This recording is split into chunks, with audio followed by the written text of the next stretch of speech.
Welcome to the Recovery Playbook. I'm Dr. Daryl Shorter. And I am Ryan Leaf. And we are your hosts to take you through some of the more exciting topics of conversation in addictions treatment. Today, we'll be talking about what it looks like to go from detox to residential to outpatient treatment in substance use disorder care. I've had some family members reach out to me after watching our podcast and how meaningful it is to them to understand a blueprint or a path to what this is going to look like. And this will be a perfect example for those listening who need to know that of what this will look like from the transition from the detox part to the inpatient to ultimately outpatient. Absolutely. I think it's important for people to understand that there's a progression through levels of care, which is what we talk about in addictions treatment. So most of the time people come in after they have been using substances for a pretty significant period of time and they're experiencing withdrawal symptoms. And as a result, they go into what we refer to as detox or withdrawal management services. I think as an opiate addict in my end of the things, the psychological effect of the drug, I was more fearful of the withdrawal.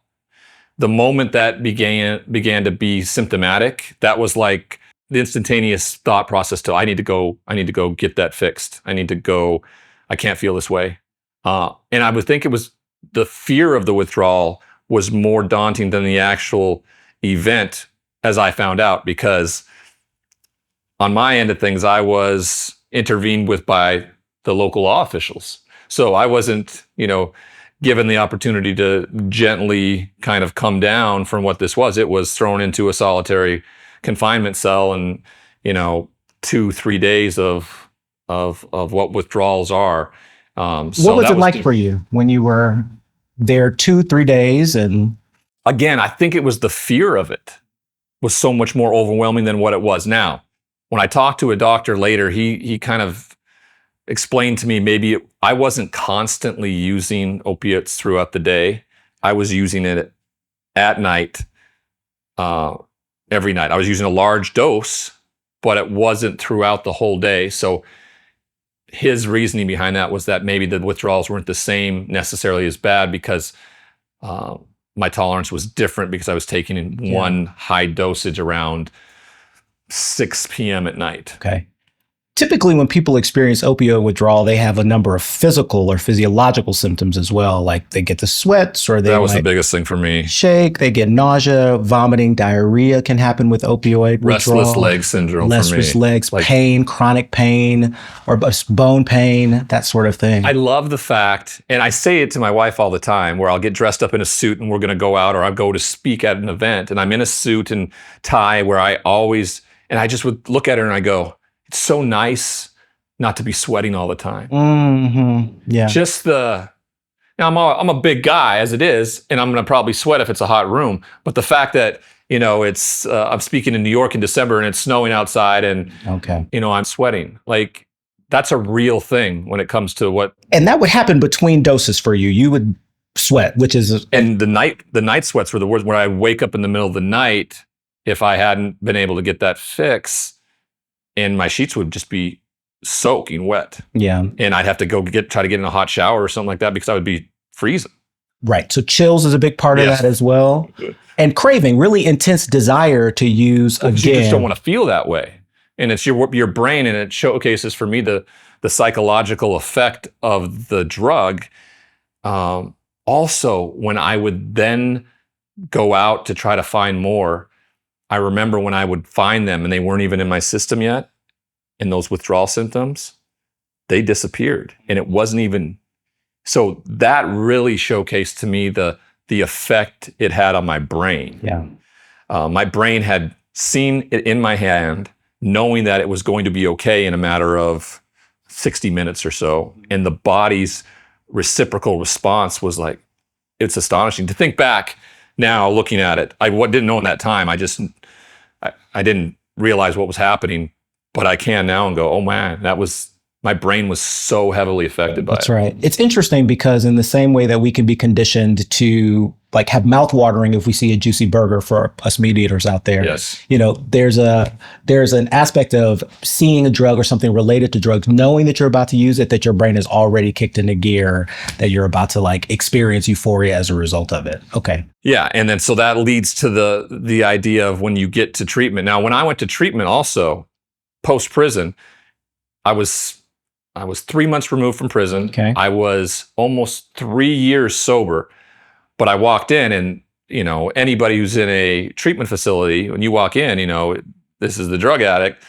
He's not going to tell us the truth, most likely. Like, hey, I haven't taken for 3 years. They're like, why are you coming to treatment then? So they put me in detox at first. So I was in the detox unit with a roommate who was going through real detox. And I tell this story simply because what I got to witness was what's out there for me, you know, if I were to go and choose that path again. And once 3 days had passed and, you know, the intake people came in and said, okay, you certainly looks like you're telling the truth. We're going to move you into, and I looked at them and I said, no, keep me in here. I had, over those 3 nights, really developed patience with somebody who was going through what they were going through and the empathy. Mm-hmm. Yeah. And that's something I think I had none of, or understanding of what empathy was. I understood what sympathy was. I didn't feel sorry for the person. I knew what it was like, what he was going through. And so I stayed there for 90 days and I stayed in the detox the whole time. And I had 28 roommates because I needed a different lesson. My lesson, it just had to be harder ball than what I'd received before. And I just figured that's 180 degrees difference of the decision I would make. I'd want the luxury. I'd want the like, oh, get me into the nice room, get me the, you know, let me my entitlement kind of take over with this. Because I felt it the first day when they said, no, you're going to go into the detox room. I'm like, no, I am 3 years sober. You know, and it's almost like it was a reconditioning. And so I was almost like the George Costanza from Seinfeld, where he just started saying yes or no, like whatever the opposite of what he normally does, he did, and good things happened for him. Opposite day. I was opposite, and I've been opposite Ryan for 10 years, I think. I just have. I've been doing things, I'm like, oh, that's old behavior, Ryan, let's not do that. Yeah. So that's what I got to see. That's what detox is for. A lot of times you speak to the medication aspect of things to help along someone when they're going through something like that. So it's interesting because as you were talking, I was thinking there's so many more humane ways to go through this experience now. And part of what like I think is the biggest challenge in getting people into treatment is their fear that they will experience what it is that you describe. And so what I want to let people know is that you don't have to suffer in a withdrawal management treatment setting. Like people can give you medications to help you to feel comfortable so that you don't experience like the sort of agony and despair that you described that you witnessed for 90 days straight. One of the biggest things for me too was I had a Vivitrol prescription, but to be able to take that injection, you have to be clean from the substance for anywhere from 7 to 10 days. That's right. And so I didn't want anybody to know that I was using drugs again and everything like that. So I tried to do it on my own. And I could not get to the 7-day mark because of all those withdrawal symptoms you talked about. And so my only response and my only answer was to go fix it with the drug that I needed rather than to tell somebody or to say that this is what I was going through, to try to make it to those 7 to 10 days, go into a treatment facility, get this injection that helps you not crave, right, and allows you to do the work that you need to while you're in there. And we've talked about Vivitrol on the show before and how that medication, 30-day injection, you take it, it blocks opioids, it reduces craving or desire to use opioids, and it also can work for alcohol as well, and is a treatment for that too. But sometimes getting people on to Vivitrol, because they have to be off of opioids for at least 7 to 10 days. And in the age of fentanyl, we're really recommending sometimes between 10 to 14 days. Now imagine being off of an opioid for maybe as long as 10 to 14 days outside of a treatment setting, how difficult that can be for folks. Yeah, I can't imagine it. I've lived it. Um, if the stigma of treatment or the fear of someone knowing you might need help is more daunting than actually getting the help that you need, and understanding that there are medical treatments available to help you go through that process to get you to a place where you then can focus on your best interests, your needs, and all those things. I think that's the biggest thing we can do here is Absolutely. showcase that and make them understand that, especially families, people who are going through it, that their child or their loved one isn't going to suffer with the fearful things that you have. Absolutely. I also think it's important for people to understand that withdrawal management services or getting treatment or detox does not necessarily equate to treatment. So treatment is actually, in some places, sometimes a separate process for folks. Yep. So maybe talk about like your treatment experience versus detox. Yeah, the idea that some people just frankly feel like it's a step to go get detoxed and to feel different and maybe still try to control their recovery, having not been able to do it on their own. But the best avenue of a treatment plan is realistically to go from detox into a treatment facility where you can be in the safest possible environment for yourself to be educated, to be in a safe space, and to be free of any mood altering chemicals for whatever your stay is. And for me, it was just the natural step, right? It was all inclusive, right? The detox was part of the inpatient treatment, and so as I went through it, I think early on, and anybody who goes, there's this feeling when they get some clarity in their mind once again. I think it's called like the pink balloon, and then you're just riding this euphoria of no sort of substance in your system, the idea of hope, and everything that goes with it. And then I think reality sets in when you start having some family counseling, some family weekends, where you realize the destruction you may have had, the therapy that you start going to and start digging into the reasons why you may have been doing this, that, or the other. And so that pink balloon, they like to call, gets popped. And then muscle memory takes over. And usually there's a fight or flight. Like, I got to get out of here. I can't feel this way. So treatment is a roller coaster. It's really up and down, but you're in this really controlled and safe environment. It's the best place for you to possibly be going through that whole process. You were in treatment how long? How many days? I did 90 days. 90 days. I watched people walk out after 28. And because I was there for 90, I saw them come back to do their second stint I told them when they left, I said, I am 3 years sober. I'm going to stay here for 90 days. Yeah. I recommend do with that information what you will. Yeah. Yeah. I'm not telling you what to do or what not to do, but that's what I'm going to do. And it's seemingly working for me. But realistically, when I talk to people and I tell them, I say with the process of detox, inpatient, and then whatever the transitional living is, whether that's outpatient or sober living, I tell them I would recommend an 18-month type of process here. Wow. So the full 18.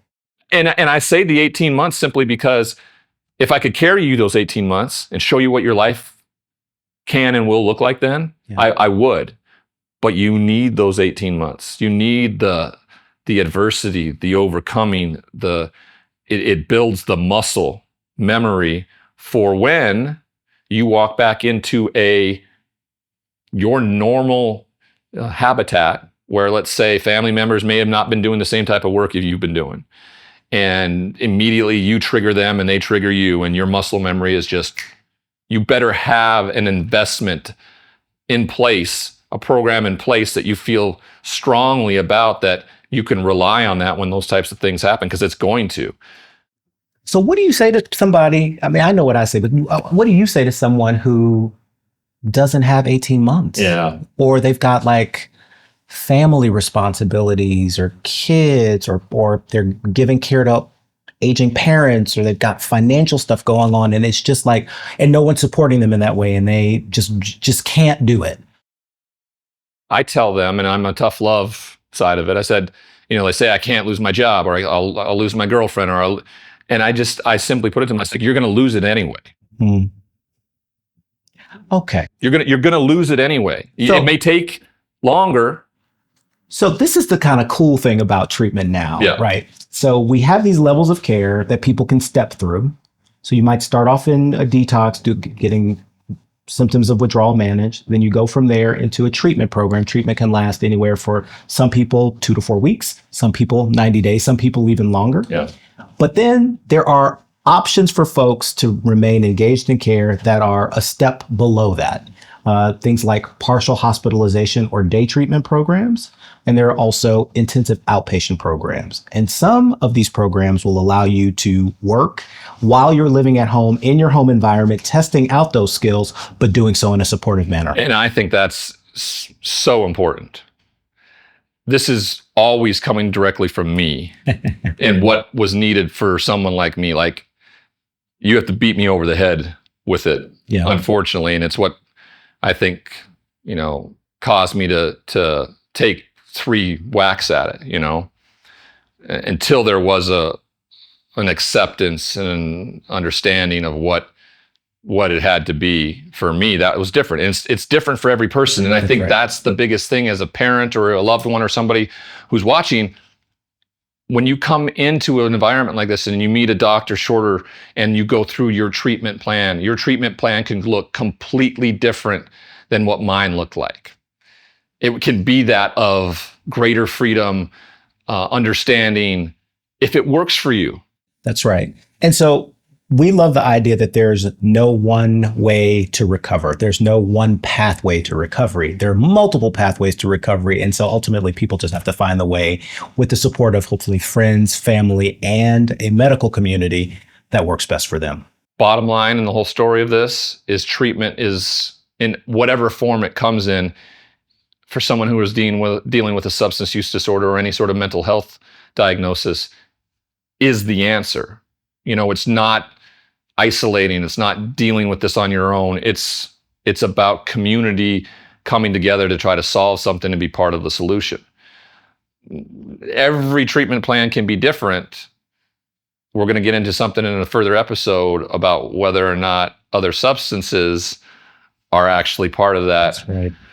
When we see you next time. For Dr. Shorter, for Ryan Leaf, we'll see you next time on the Recovery Playbook. Thanks.